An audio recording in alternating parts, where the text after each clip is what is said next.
Hello, everyone, and welcome to Travel Tips from Lori. Today, we're going to talk about passports.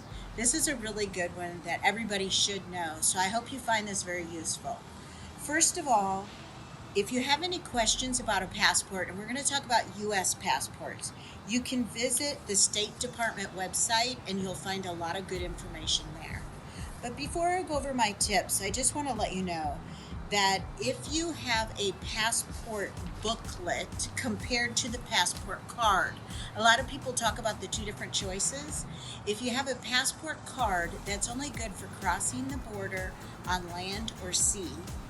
If you want to fly internationally, you have to have the passport booklet. So to fly international, you have to have the passport booklet. And then I'm going to tell you some tips about that. Also remember, when you make your reservation, always make sure that your name on the reservation matches exactly the name on your passport. For an example, my husband is Tom, right? But his legal name is actually Robert. So when he travels, he's Robert Grant. Yes, we have two different last names, but he's Robert Grant every time he flies because that's what his passport says, because that's his legal name. So you've got to make sure when you make your flight arrangements, your cruise, that it matches the name that appears on your passport. It's very important because you can be denied boarding for that very thing. Also, since we're talking about cruises, with cruises, you don't always have to have a passport. If the cruise is originating in U.S. and coming back to the U.S., you can only use a certified birth certificate. However, even though they're not required, I highly suggest you have your passport because, again, with all my years, I've seen everything. And one thing I've seen is when someone misses the ship. Yes, I've seen that. They missed the ship. They're having so much fun in the Bahamas. They missed the ship, and now they can't fly home because they don't have their passport. So always get a passport. I'm going to end with that today about I want everyone to get a passport. That's your homework when I complete all my tips. But first, I just want to tell you, you can get on a cruise without one, but it's a good idea to always have it. Now let's go over some of my tips about passports. Here's the number one. Always check your validity date on your passport. And the reason I say that is many countries, even Mexico, and by the way, I'm talking about U.S. passports right now. Many countries require your passport to still have 6 months life. Your expiration has to be 6 months before your arrival date.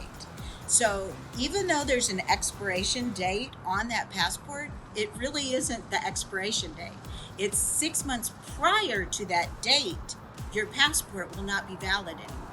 I know it's confusing and it doesn't really make sense, but I've seen people turned away going to Mexico at the gate because their passport was going to expire in 3 months. So it is very important. Also, find out if you need a visa. Go to that the State Department website to see if the country you're going to visit requires a visa. Now, we're just talking about passports today, but you can go on there to see if the country you're going to visit, also if you need shots, anything like that. I've been to countries where I've had to have shots, I've had to have a visa, and a visa is a small piece of paper or stamp. You have to turn in your passport, get the visa, and it's put inside your passport. And that leads to my next. Make sure you have enough blank pages on your passport. People don't think about that, but take a look at your passport. Go look right now and see, does my passport have many blank pages? Because if we're going to do a great trip to Dubai and you're going to win that trip, then you want to make sure you have enough blank pages in your passport for that visa, because sometimes they require the page after and before to be blank to place the visa in there. There's lots of restrictions. So make sure you have a lot of blank pages. And if not, sometimes when you order your passport, you can order a passport like I've done with extra blank pages. So that way you know you're going to travel a lot and you're not going to run into that problem. Because if you check your passport right now and you don't have very many blank pages, you want to go get a new passport. Also, consider a second passport. A lot of people that travel internationally a lot will have a second passport at home. So if they run out of a blank page or they lose their passport, they can call home. Someone can overnight their second passport to them. Always look twice. This is a really good tip. It sounds very simple, but it's a really good tip. Look twice. I look at my purse 3 times before I hit the airport to make sure my passport's there. I check around. I look twice. At any place I always have my passport to make sure it's still there. I always have it. And then never, ever put your passport in your back pocket. Pickpocketers love passports. And even though we love to go to our countries and we don't think about pickpocketers, they are there. Paris, Barcelona, Tokyo. I've seen, actually, my husband was actually pickpocketed before.